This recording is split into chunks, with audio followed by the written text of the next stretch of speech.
Practice set 6.4 त्यातला पहिला question आहे. अतिशय इम्पॉर्टंट क्वेश्चन आहे बघा. 8 क्वेश्चन आहेत त्यातला आपण पहिला सुरू करूया. फॉर्म्युले आपल्याला यूज करायचे आहेत. समोर इथे सगळे फॉर्म्युले दिले आहेत. आता पहिला फॉर्म्युला आहे बघा m² - n². तो कशामध्ये मोडतो बघा a² - b². सो काय होईल त्याचं expansion m + n m - n असं होईल. आणि खाली m + n² आहे जे दोनदा आहे. आता जर त्याला आपण असं लिहिलं तर चालेल का m + n m + n, जेणेकरून काय होतील ह्या टर्म कट होतील. म्हणून मी तिथे त्याचं एक्सपान्शन घेतलं नाही. सो m² + mn + n² हे सध्या आपण तसंच ठेवूया. m² + mn + n². आपण बघा बरं m³ - n³ चा फॉर्म्युला काय येईल म्हणजे यामध्ये तो मोडेल a³ - b³. तो फॉर्म्युला काय सांगतो a - b. म्हणजे इथे आता काय घेणार आपण m - n घेणार आणि त्यानंतर a² + ab + b² म्हणजे कोण m² + mn + n चा स्क्वेअर. बघा बरं आता कोणकोणते टर्म कट होतात m + n m + n ही एक टर्म कट होईल. m² + mn + n² m² + mn + n² ही सुद्धा टर्म कट होईल. आणि इथे बघा m - n m - n ही देखील टर्म कट होईल. फक्त काय शिल्लक राहिलं बघा 1/m + n. सो या क्वेश्चनचा आन्सर काय असेल 1/m + n. बघा सेकंड एक्झाम्पल आहे. यामध्ये फॅक्टरायझेशन मेथड वापरायची. a² + 10a + 21 याचे फॅक्टर पाडायचे. a² + 6a - 7 याचे फॅक्टर पाडायचे. याचेही आपण एक्सपान्शन करू शकतो आणि हा a + 3 तसंच ठेवायचं. बघा कशा पद्धतीने सॉल्व्ह करायचं. आता पहिले जे आहे a² + 10a + 21 ह्याचा आपण फॅक्टर पाडूया. जे 21a² याचे फॅक्टर असे पाडायचे जेणेकरून आपल्याला 10a मिळालं पाहिजे. 7 3 जा 21 आणि यांची जर आपण सम केली तर किती मिळेल बघा 10a मिळेल. सो आपल्याला प्रॉपर फॅक्टर मिळालेले आहेत. ते काय येतील a². आता ह्याची आपण फोड करून घेऊया. 7a + 3a + 21 यातनं आपण a कॉमन काढूया. आतमध्ये काय राहील a + 7. यात 3 कॉमन घेऊया a + 7. एका ब्रॅकेट मध्ये काय येईल a + 7 आणि दुसऱ्या ब्रॅकेट मध्ये a + 3. आता ह्या ऐवजी a + 7 आणि a + 3 आपण तिथे नंतर मांडणार आहोत. आता त्यानंतर दुसरं आहे बघा a² + 6a - 7 ह्याची एकदा आपण व्यवस्थित फॅक्टर पाडूया. -7a² चे असे फॅक्टर पाडायचे जेणेकरून आपल्याला +6a आन्सर आलं पाहिजे. तर त्याची जी फोड आहे ती टर्म जी आपल्याला स्प्लिट करायची 7 * 1 7 पण आन्सर काय आलं पाहिजे +6a. कधी येईल ते ह्याला प्लस आणि ह्याला मायनस साइन दिलं तर. So a² + 7a - 1a - 7. So a common घेतल्यानंतर a + 7 मिळेल. इथे -1 कॉमन घेतला तर a + 7 मिळेल. मग एका ब्रॅकेट मध्ये a + 7 एका ब्रॅकेट मध्ये a - 1. आता हे आणि हे a + 7 a + 3 a + 7 a - 1 या दोन टर्म ऐवजी आपण ते टाकणार आहोत. आता बघूया हे फॅक्टर या ऐवजी आता आपल्याला काय लिहायचंय a + 7 a - 1 आणि a + 7 a + 3. आता पुढे आहे त्याची पूर्ण तयारी आपण करून घेऊया. a² - 1 ह्याला आपण या पद्धतीने लिहू शकतो a² - 1 चा स्क्वेअर म्हणजे काय येईल ते a + 1 आणि a - 1 येईल. आता ह्या ऐवजी a² - 1 ऐवजी आपण काय लिहिणार आहोत a + 1 a - 1. मी हा तर ब्रॅकेट ह्याला करूया आपण a + 7 आणि इथे सुद्धा ह्याच्या ऐवजी इथे ब्रॅकेट करूया. ह्या टर्म आपण लिहिणार आहोत आणि a + 3 आहे तसे. आता पुन्हा आपण आपल्या एक्झाम्पल कडे वळूया आणि त्या व्हॅल्यू आपण टाकूया.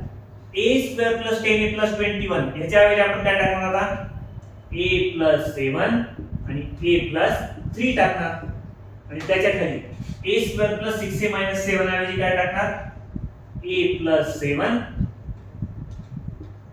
आणि a मायनस 1 a प्लस 7 आणि a मायनस 1 इनटू साइन आहे तसंच आता a स्क्वेअर मायनस 1 ऐवजी आपण काय टाकणार a प्लस 1 आणि a मायनस 1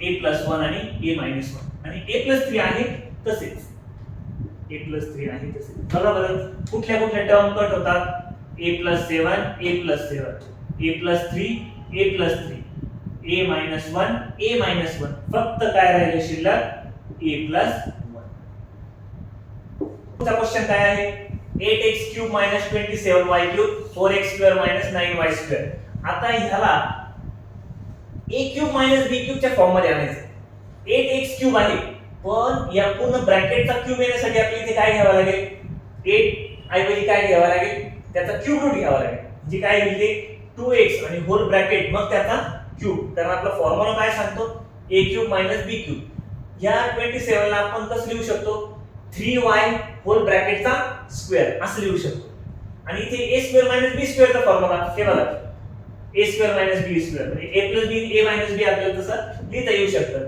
सो ह्याला कसं लिहिणार आपण 4x स्क्वेअर नाही लिहिणार काय करणार 2x आणि होल ब्रॅकेटचा स्क्वेअर तसं 9y ला कसं लिहिणार 3y होल ब्रॅकेटचा स्क्वेअर बघा आता कशा पद्धतीने म्हणणार आपण याला 2x होल ब्रॅकेटचा क्यूब ह्याला 8x क्यूब न लिहिता काय लिहिलं मी 2x क्यूब लिहिलं 8 चा क्यूब रूट काय आहे 2 आहे आणि x क्यूब चा x आणि होल ब्रॅकेटचा क्यूब केलं तर परत आपली हेच आन्सर मिळतं 2 चा क्यूब किती 8 आणि x चा क्यूब x क्यूब याला कशा पद्धतीने लिहिणार 3y चा क्यूब पुन्हा खाली काय 4x स्क्वेअर कशा पद्धतीने लिहिणार 2x होल ब्रॅकेटचा स्क्वेअर मायनस 3y होल ब्रॅकेटचा स्क्वेअर ह्याचा आणि ह्याचा मीनिंग सेम फक्त लिहिण्याची पद्धत बदलली 4x स्क्वेअर ला असं न लिहिता 2x स्क्वेअर लिहिलं आणि 9y स्क्वेअर ला असं न लिहिता 3y स्क्वेअर जेणेकरून आपल्याला एक्सपान्शन करता येईल फॉर्म्युले आहेत आपल्या समोर ह्याच्यासाठी आपण कोणता फॉर्म्युला यूज करणार a cube minus b cube आणि ह्याच्यासाठी कोणता फॉर्म्युला यूज करणार a square minus b square करूया एक्सपान्शन काय मिळतं बघूया 2x cube minus 3y square a cube minus b cube चे एक्सपान्शन नुसार काय होईल 2x मायनस 3y एक्सपान्शन बघा कशा पद्धतीने आहे a minus b into bracket a square plus ab आणि प्लस b स्क्वेअर याचं कसं आहे a plus b a minus b या दोन फॉर्म्युलानुसार आपल्याला जायचं बघा a minus b 2x minus 3y याला आपण a समजा याला b समजा 2x मायनस 3y नंतर काय सांगितलं a चा स्क्वेअर करायचा म्हणजे कुणाचा स्क्वेअर करायचा 2x या होल ब्रॅकेटचा स्क्वेअर करायचा प्लस 2x इनटू 3y का केलं आपण कारण इथे मल्टिप्लिकेशन सांगितलं ab आणि प्लस b चा स्क्वेअर म्हणजे प्लस 3y चा स्क्वेअर आता इथे काय घेणार आपण फक्त 2x प्लस 3y आणि 2x मायनस 3y या पद्धतीने आता बघूया वरती सॉल्व करून घेऊया 2x minus 3y into bracket 2x square म्हणजे किती 4x square plus 6xy plus 9y square आपण खाली किती आहे 2x प्लस 3y आणि 2x मायनस 3y कोणकोणत्या टर्म कट होतात बघा 2x minus 3y 2x minus 3y काय राहतं 4x square plus 6xy plus 9y square आणि अपॉन 2x प्लस 3y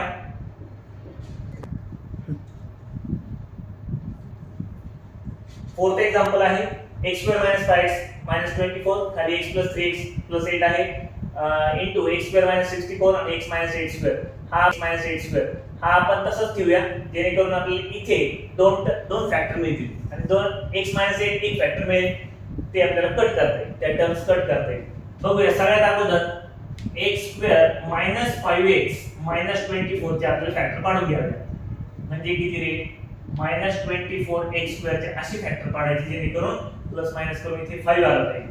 किती 8 3 जा 24 पण कसे मायनस आणि प्लस करून. सो ते काय येतील x² - 8x + 3x - 24. आता हे 5x आपण तसे नाही लिहिता काय लिहिणार जे फॅक्टर आपण पाडले -8 + 3. सो यातनं आपण x कॉमन घेऊया. x - 8 एका ब्रॅकेट मध्ये 3 कॉमन घ्या x - 8 एका ब्रॅकेट मध्ये. सो x - 8 एका ब्रॅकेट मध्ये आणि राहिलेला x + 3 एका ब्रॅकेट मध्ये.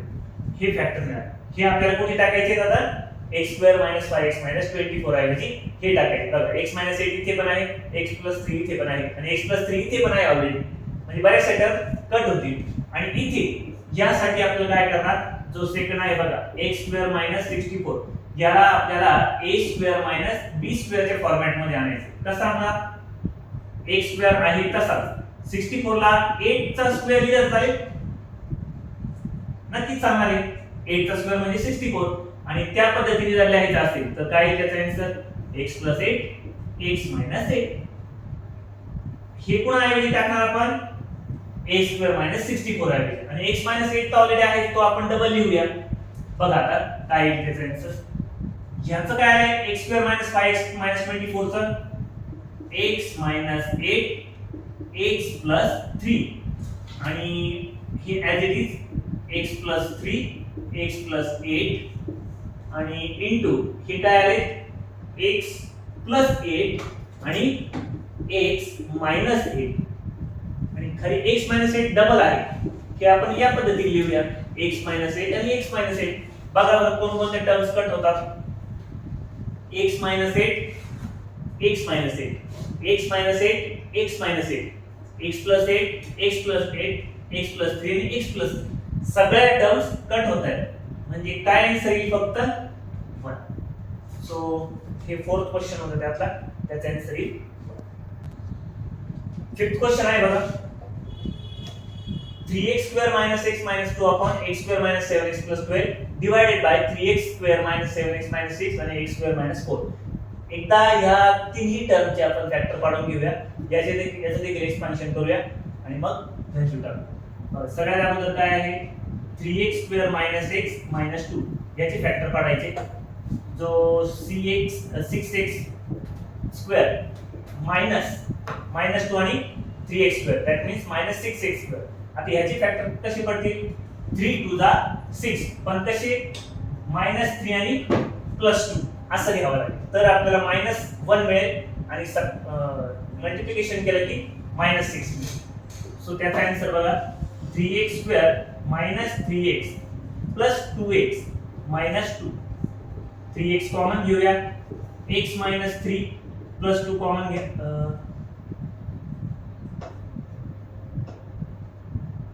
3x - 1 नंतर 2 कॉमन घ्या x - 1. लक्ष द्या 3x कॉमन घेतला 3x कॉमन घेतल्यानंतर एक x शिल्लक राहिला हा अख्खा 3x इथे आला फक्त -1 शिल्लक राहिला. ठीक आहे. नंतर 2 कॉमन घेतला आतमध्ये x - 1. सो x - 1 एका ब्रॅकेट मध्ये 3x + 2 एका ब्रॅकेट मध्ये. आता हे आपल्याला टाकायचे आहेत ह्याच्या नंतर पुढचा आहे बघा x² - 7x + 12 12x² चे असे फॅक्टर पाडायचे जेणेकरून आपल्याला -7 मिळाला पाहिजे. 4 3 जा असंही घेऊ शकतो -4 आणि -3 असं घ्यावं लागेल जेणेकरून +12x पण मिळतं आणि -7x पण आपल्याला मिळते. देन x² - 4x - 3x + 12 यातनं x आपण कॉमन घेऊया x - 4 - 3 कॉमन घेऊया x - 4. सो एका ब्रॅकेट मध्ये x - 4 एका ब्रॅकेट मध्ये x - 3 हे आपल्याला आहे. पुन्हा ऐवजी या टर्म आहे. त्यानंतर तिसरी एक टर्म आहे बघा 3x² - 7x - 6 याचे फॅक्टर्स पाडायचे जे किती येतील -18x² चे असे फॅक्टर पाडायचे जेणेकरून -7 मिळेल. ते फॅक्टर आहे 9 आणि 2 म्हणजे -9 आणि +2. So 3x² - 9x + 2x - 6. So 3x जर कॉमन घेतला तर आतमध्ये x मायनस 3 राहतील प्लस 2 कॉमन घेतला तर x मायनस 3 राहतील. 3x प्लस 2 एका ब्रॅकेटमध्ये, x मायनस 3 एका ब्रॅकेटमध्ये. हे दोन फॅक्टर आहेत बघा, 3x प्लस 2 आणि x मायनस 3. जे कशा ऐवजी लिहिणार आपण 3x square minus 7x minus 6 ऐवजी लिहिणार. आणि सगळ्यात शेवटी आहे ते x स्क्वेअर मायनस 4, ज्याला आपण x स्क्वेअर मायनस 2 चा स्क्वेअर या फॉर्मॅट मध्ये आणू शकतो, जेणेकरून त्याचं एक्सपान्शन आपल्याला काय मिळेल x प्लस 2 x मायनस 2. आता हे पुन्हा ऐवजी टाकणार आपण x स्क्वेअर मायनस 4 ऐवजी. आता सगळ्या व्हॅल्यू एकदा आपण त्यात टाकून घेऊया. x minus 1 3x plus 2 upon x minus 4 x minus 3 divided by x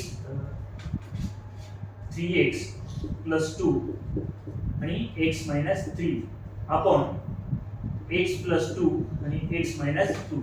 आता एक बघा, डिव्हिजन करणं म्हणजे मल्टिप्लिकेटिव्ह इन्व्हर्स ना मल्टिप्लाय करणं. सो ह्या टर्म आपल्याला कशा घ्याव्या लागतील, x minus 1 3x plus 2 upon x minus 4 x minus 3 into वरती घ्यावा लागेल. हा वरती जाईल नाही, हा खाली x plus 2 x minus 2.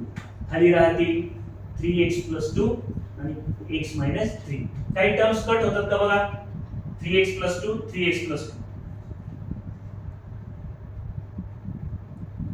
x minus 1 x plus 2 राहील x minus 1 एका ब्रॅकेट मध्ये, x plus 2 x minus 2 आणि त्यानंतर खाली x minus 4 x minus 3 आणि x minus 3. याला आपण x minus 1 हे x plus 2 x minus 2 असेच आणि x minus 4 x minus 3 double आहे, त्याला अशा पद्धतीने लिहिलं तरी चालू शकतं. ही त्याचा आन्सर.